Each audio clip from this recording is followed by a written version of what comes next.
Hey everybody, today's Monday, June 27th, 2016, and we're doing the YouTube community news commentary. Alright.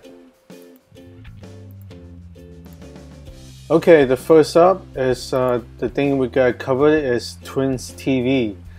This is a channel for pranksters, and they got 1 million subs, and they got a gold-plated play button. Alright, so what happened is they tried to do a prank with the play button, and somehow it backfired, and then somebody stole their YouTube play button. I mean, as you can see, everybody knows it's not pure gold. It's probably like gold plated. They probably would just like not get a lot of money for it. Well, this is a lesson learned. When you prank people so much, they get mad at you, and they would probably like do something to get you back. And apparently, in this instance, they stole their play button, their precious play button that's gold plated. And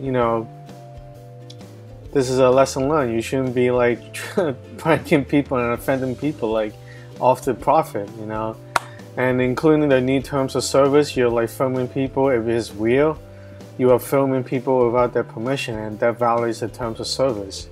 If you do your pranks and it's like actual actors, you just lose your authenticity. You lose both ways.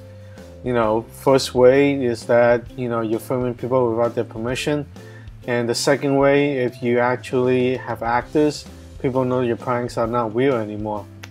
So pranksters are getting less and less views because a lot of people doing these pranks are not actually real. And a lot of times you need to be changing the topics a little bit instead of just like cheap pranks and just a cheap laugh.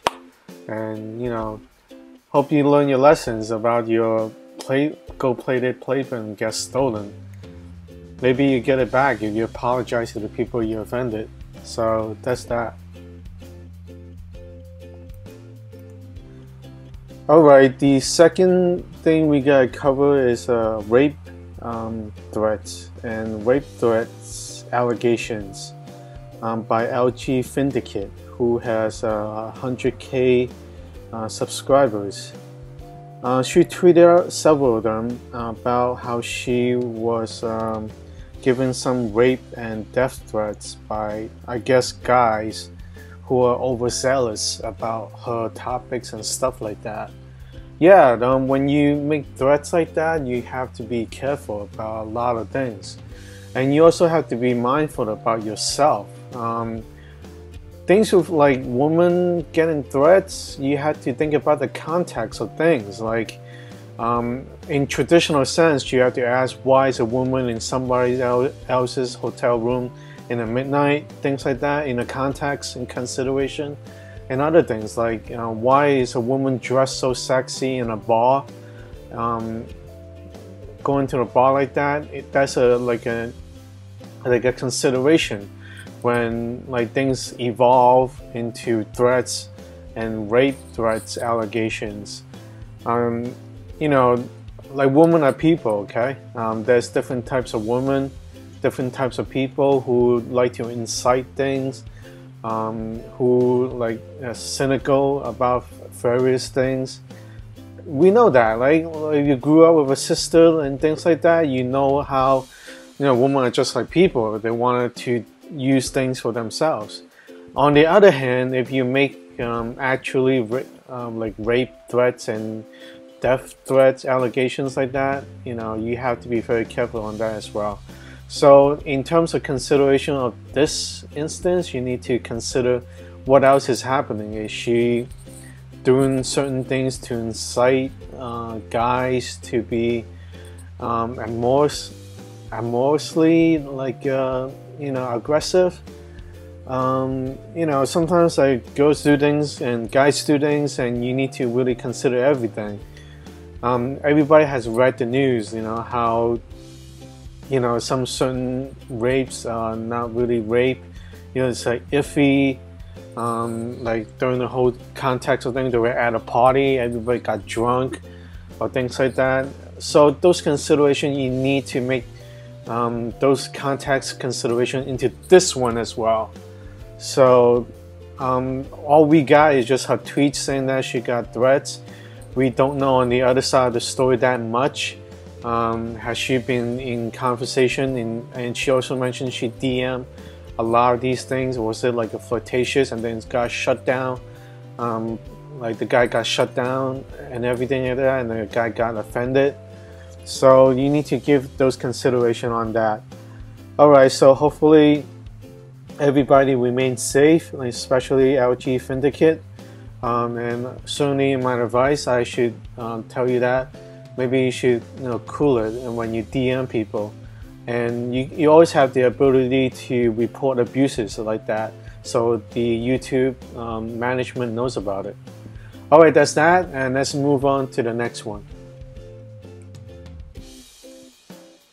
Alright, the next one we gotta cover is the Poodle Corp and Lizard Squad. New development has surfaced that they apparently tweeted each other on Twitter, where they recommend others, their followers, to follow each other themselves. So within that, so we know now, like Lizard Squad is well known for DDoSing like a lot of like big networks, especially PlayStation networks. Now they're coming together with Poodle Corp. Poodle Corp is known to hack big YouTubers like Boogie2988 and Superwoman Lily Singh. Like all these YouTubers all have like million and up, 5 million and up followers. So Poodle Corps are able to hack these guys, well-known YouTubers, where they rename their like clips to say like things like hacked by Poodle Corp, follow Poodle Corp, like that, and they take over their Twitter accounts. So after that, many people have advising like YouTubers to complicate their like passwords where it's not easy to hack.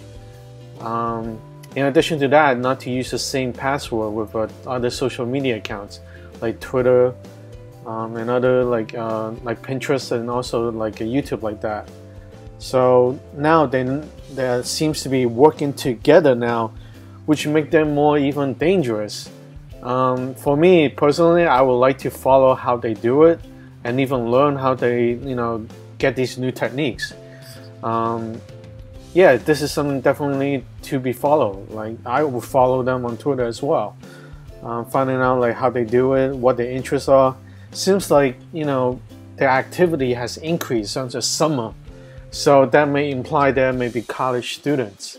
So that's cool. I mean, they have more free time and they want to build up the channels and stuff like that. So that's pretty interesting.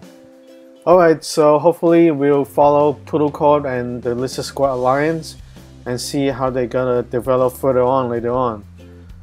That's that with the alliance with Poodle Corp and Lizard Squad. Alright, the next one we have is PewDiePie complaining about clickbait videos. In his own post videos, he points out like he has to stay relevant by doing clickbait videos himself, and he went on to review and point out various other videos that like doing these clickbait stuff. Some of them he pointed out is like a prankster gone wrong and almost got shot, things like that. So clickbait video, has been with YouTube, with all these YouTubers all the time. Even almost everybody does it now, to exaggerate a little bit, hype it up so people would see the videos. I mean, views are in demand, so people have to make their content more exciting and market them to be a little bit more than what it is. So clickbait sometimes get people mad, especially PewDiePie, but everybody does it now to a certain degree. But I mean, like, what separates you from the other clickbaits is your reputation and a little bit of elegance in your video content. So I don't think like YouTube policy would change to regulate or deter clickbait videos, because every company does that, like giving you a little bit detail, hyped it up a little bit, and so forth like that. So that's that with the PewDiePie exposing clickbait videos. Alright, so that's about it for today in terms of YouTube community news. If you like these kind of news videos, do consider subscribing to the channel, leave a comment, and also give me a like on the video so I know to make more. Alright everybody, today's June 25th, Saturday, 2016. Thanks for watching.